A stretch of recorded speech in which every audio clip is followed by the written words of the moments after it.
There is a moment, and most people miss it completely, where an empath decides without a single word that you no longer have access to them. Not to their time, not to their energy, not to the version of them that made you feel more alive than anyone else ever had. That decision doesn't arrive with a fight. It doesn't come with a dramatic exit or a tearful confrontation. It arrives quietly in the middle of an ordinary Tuesday when they're washing dishes or staring out a window and something inside them simply stops reaching for you. You won't see it happen. That's what makes it so disorienting. One day they're present, warm, attentive, the kind of person who remembers what you said 3 weeks ago and asks about it, and then slowly, they're not. They still reply to your messages, they still show up, but something essential is gone, and you can feel the absence of it, even if you can't name it. By the time most people notice, the decision was made months ago. Here is what no one tells you about empaths. They are not fragile. That is the first myth worth destroying. The word empath has been so diluted by pop psychology that most people picture someone who cries at commercials and needs a weekend to recover from a difficult conversation. That's not what an empath is. An empath is someone whose nervous system is wired for extraordinary attunement. They don't just hear what you say, they register what you didn't say. They feel the shift in your energy before you've consciously identified it yourself. They notice when your laugh sounds slightly different, when your silence has a different texture, when your "I'm fine" means the opposite of what those words suggest. This is not a personality quirk. Neuroscience has demonstrated that highly empathic individuals show measurably higher activation in the mirror neuron system, the neural architecture responsible for feeling what others feel as if it were happening to your own body. This means their emotional world is not just more expansive than average, it is more expensive. Every interaction costs something, which is exactly why when an empath finally chooses to disappear from your life, you should understand the full weight of what that means.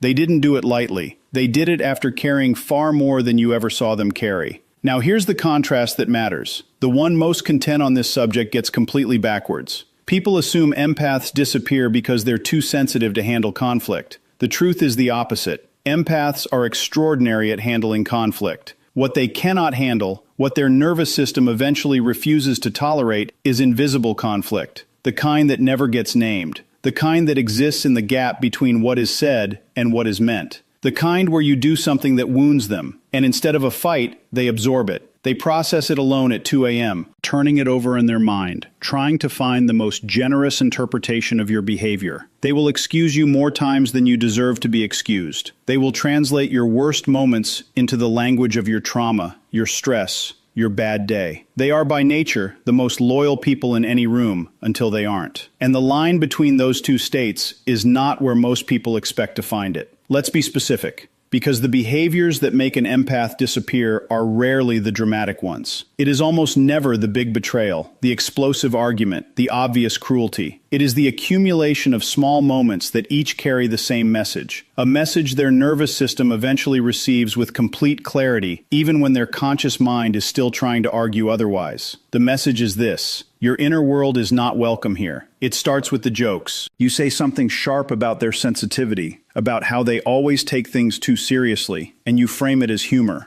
When their expression shifts, you double down. "I'm just kidding. You know I'm joking, right?" And they smile because what's the alternative? They've already learned that naming the discomfort will be treated as further evidence of the very sensitivity you were mocking. So they file it. They don't forget it. Empaths rarely forget these moments, but they file it and life continues. Then comes the dismissal. Not the dramatic kind, the quiet kind. They tell you something real, something it cost them courage to say out loud. "I've been feeling disconnected from us lately." Or, "When you said that yesterday, it stayed with me." And your response, not out of cruelty but out of discomfort, is to minimize. "You're overthinking it. That's not what I meant, and you know it. Why do you always make everything such a big deal?" What you just did in that moment is not correct them. You erased them. You told them that their perception of their own emotional experience is wrong. And for someone whose entire way of moving through the world is built on the accuracy of their perception, that eraser lands somewhere much deeper than an argument. It lands in the foundation. Then the reversal happens. They finally name something important. They sit across from you and say, "Clearly this is hurting me." And within minutes, somehow through a sequence of moves, so practiced it happens almost automatically, they find themselves comforting you, managing your reaction to their pain, apologizing for the way they brought it up. The original issue evaporates, and they're left holding both the original wound and the new guilt. They did it again. They made it worse by saying something. Their silence had been their armor, and they forgot to wear it.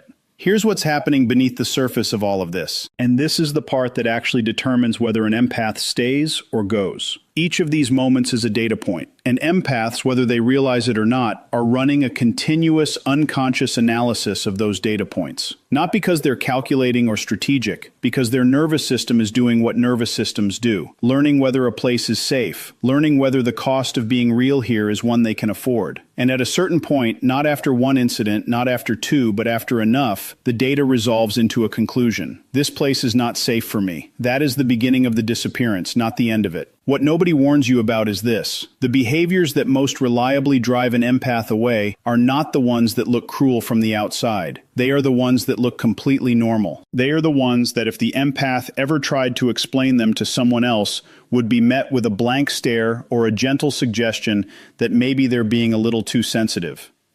This is by far the most disorienting part of the experience. Not the harm itself, but the inability to make the harm legible. When you can't point to anything that looks obviously wrong, you start to wonder if something is wrong with you instead. And that self-doubt, that slow erosion of trust in your own perception, is not a side effect of the dynamic. For certain people, it is the dynamic. It is the entire mechanism. So, let's name the behaviors clearly, not to assign blame, but because clarity is the only thing that breaks the cycle for everyone involved. The first behavior is what psychologists call emotional outsourcing. Though most people who do it have no idea they're doing it at all. It looks like this.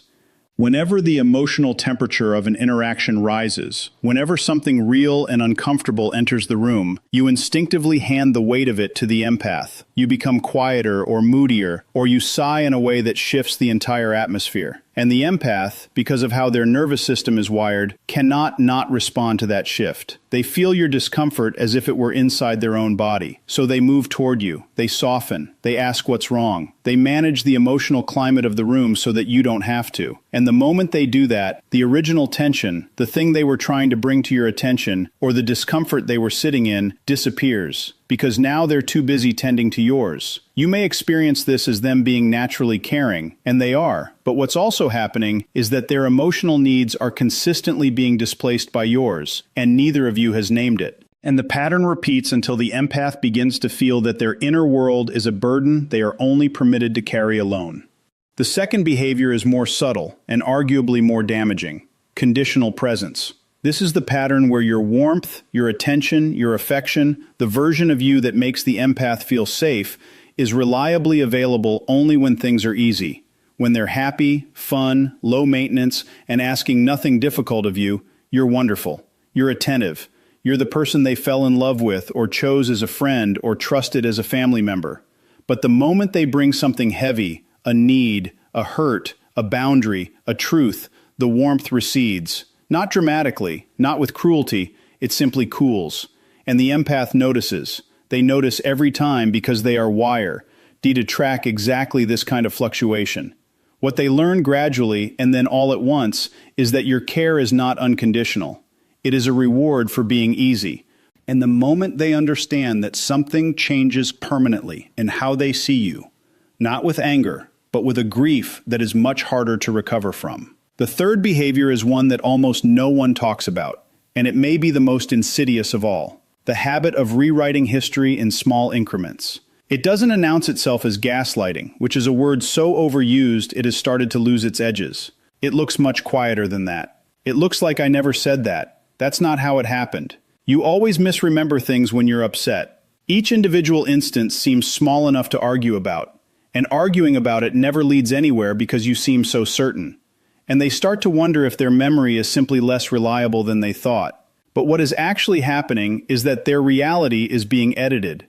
Their record of events is being quietly revised. And for someone whose greatest gift is the accuracy of their perception, someone who has built their entire way of relating to the world on the belief that what they feel and observe is real, this is not a small wound. It is an attack on the very instrument they use to navigate life. After enough of these moments, they stop trusting what they perceived. They stop trusting themselves.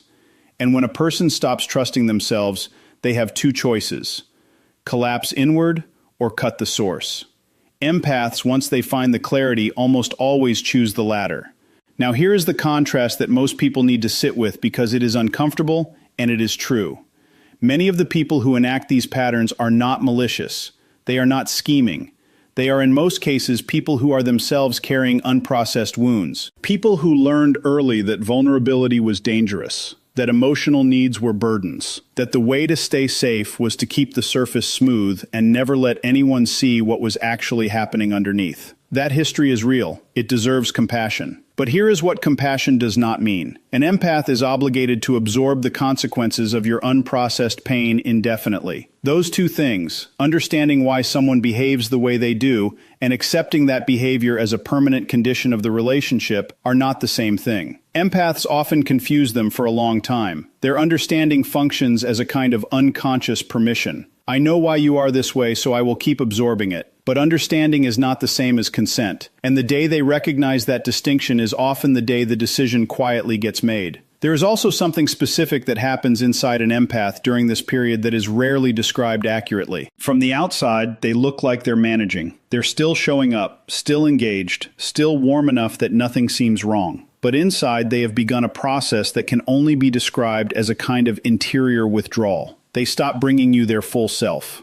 Not out of spite, out of protection. They bring you the version of themselves that won't get hurt here. They stop sharing the things that matter most. The creative idea they were excited about, the fear they haven't said out loud to anyone, the moment of joy so private and specific that sharing it would require real trust. Those things get quietly rerouted. They go into a part of themselves that is no longer accessible to you, and the relationship continues, often for a surprisingly long time, in this partial state where proximity is maintained, but intimacy is already gone. This is the part that causes the shock later. When the empath finally leaves, or finally creates distance so definitive it cannot be ignored. The people around them are often stunned, but everything seemed fine. We were just together last week and they seemed happy. There were no signs. There were signs. There were dozens of signs, but they were interior signs, and no one was reading the interior, because by the time an empathy stops confiding in you, they have already made the decision. What comes next is not a decision, it is an execution. There is a stage that comes after the interior withdrawal that almost no one talks about because it doesn't look like anything from the outside. The empath is still there. They still answer your calls. They still sit across from you at dinner and ask about your day, but something has fundamentally reorganized inside them. And if you knew what to look for, you would see it immediately. Their eyes don't hold yours the same way. Their laugh comes a half second later than it used to. The stories they tell you are the safe ones. Surface level, low risk, requiring nothing from either of you. They have become, without announcing it, a careful version of themselves. And careful is the opposite of close. What's happening in this stage is not coldness. It is not indifference. It is something far more precise. It is an empath learning in real time how to grieve a relationship while still being physically present in it. Psychologists sometimes call this ambiguous loss. The particular anguish of mourning something that hasn't technically ended. Mourning a person who is still standing right in front of you. For empaths, this experience is amplified by the very sensitivity that defined the relationship in the first place. They don't just feel the loss in their mind. They feel it in their body, continuously, every time they're in your presence, and the connection they remember is nowhere to be found. Every conversation that stays shallow when it used to go deep. Every moment of conflict that gets smoothed over instead of resolved.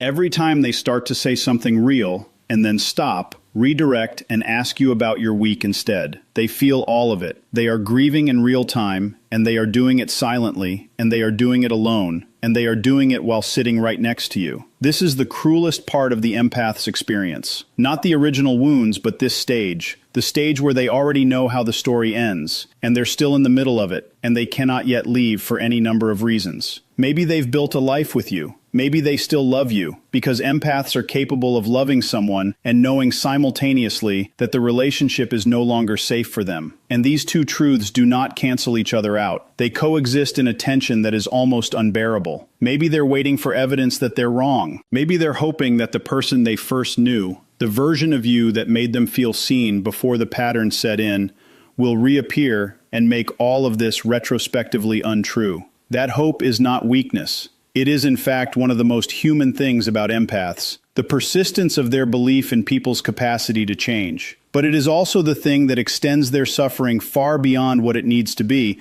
because they are extraordinarily good at imagining the best version of a person. And sometimes, in a long relationship, that imagined best version is what they're actually in love with, rather than the person who is currently standing in front of them. Distinguishing between those two things, the person's potential and the person's pattern, is one of the hardest cognitive tasks any of us face in relationships. For empaths, it is hard still, because their ability to feel into someone else's depth makes the potential feel very, very real. Here is where the script has to shift, because this is the point where diagnosis without direction becomes its own kind of cruelty. So let's talk about what actually changes the outcome, because the disappearance is not always inevitable. There is a window, and it is smaller than most people realize, and it closes faster than anyone expects, but it exists. And what determines whether that window stays open or shuts permanently comes down to one thing and one thing only: repair. Not apology.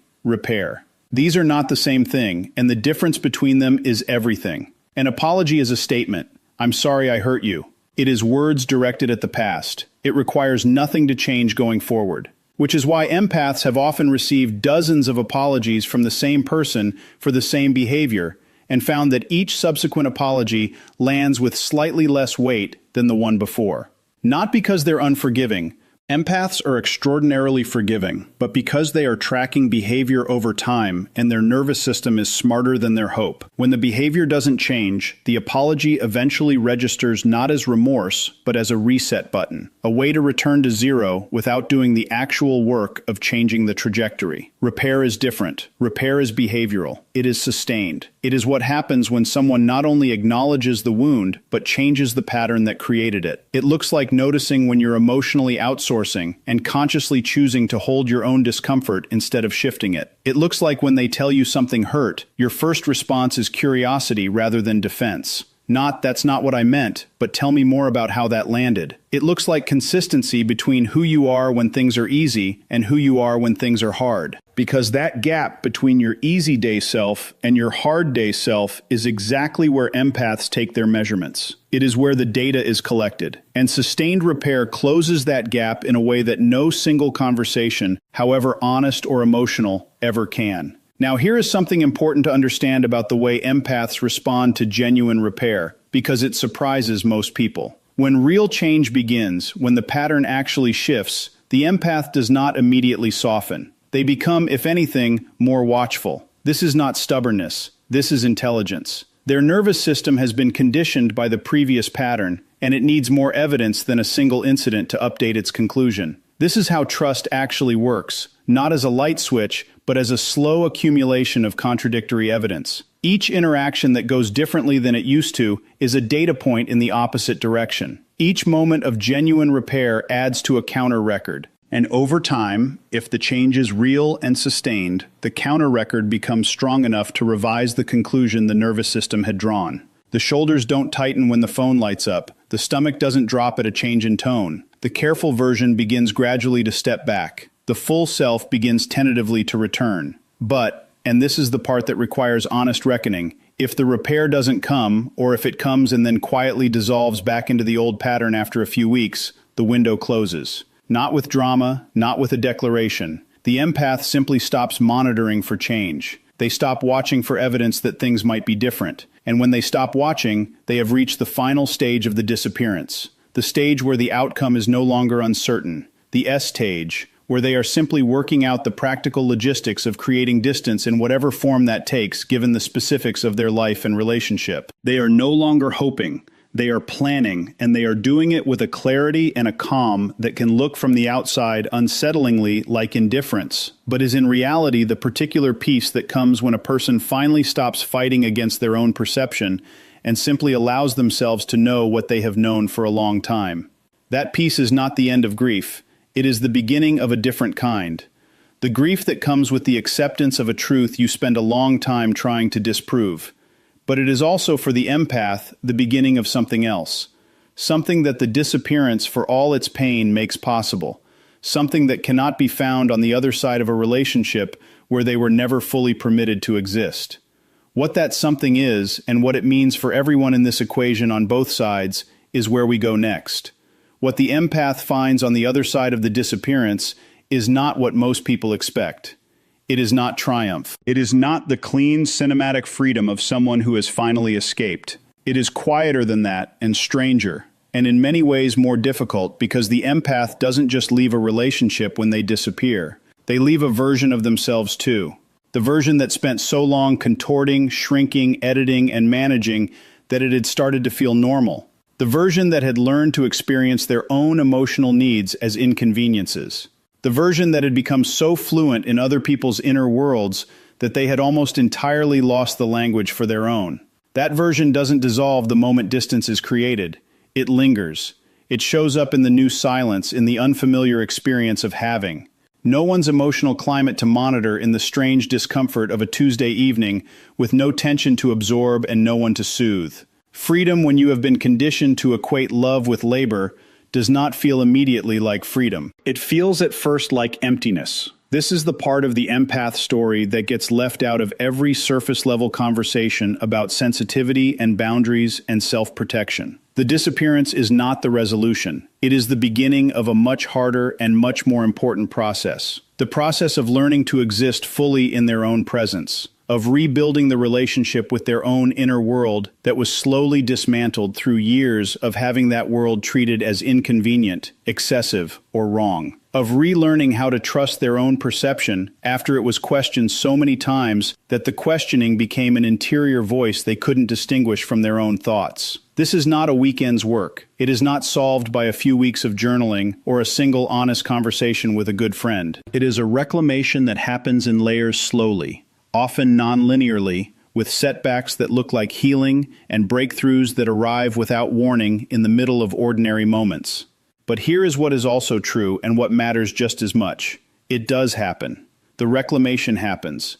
The empath who disappeared, who withdrew their presence so completely that the people around them barely recognized the transition until it was complete. That person finds their way back to themselves.